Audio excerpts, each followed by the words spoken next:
Chapter 1. Chaya looked at the bronze spear pointing at her neck. "Stop right there," said the guard. Chaya took a step back and held up her hands. The linen pouch under her blouse clinked. The chatter of the crowd floated up from the promenade below, where the king's annual feast was taking place. "What are you doing here, girl?" The guard waved the spear at her. From below them, the melody of the Venus drifted up. The musical show was starting. Chaya shrugged, the pouch pressing against her chest. She rubbed her palms down her skirt and tried to keep her voice level. "I'm just looking around." Her voice brought 2 more guards to the top of the stone steps cut into the hill. This was how the royal palace was built, a network of buildings at the top of the mountain. Every rock and ledge forming courtyards and pools for the royal household while they ruled from above. "You're not allowed here," the guard said to Chaya. "You should be down below, enjoying the food and the festivities." Not Chaya. She much preferred breaking into the queen's rooms and stealing her jewels. There was a particularly nice blue sapphire in her pouch at that moment. "Well?" The man jabbed his spear towards her. "What have you got to say for yourself?" "I wanted to get a little closer to the palace. See what it's like. It looks so pretty from down there."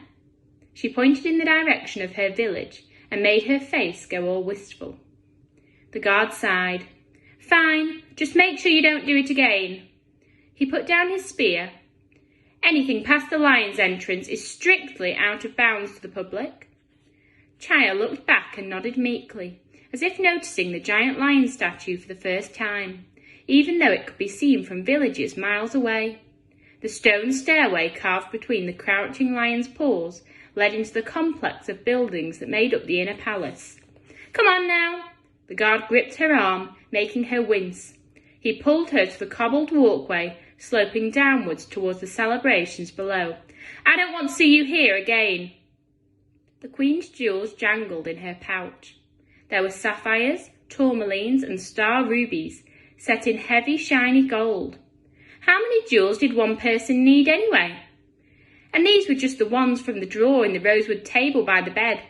Pity she'd have to leave so quickly when she heard voices outside the door.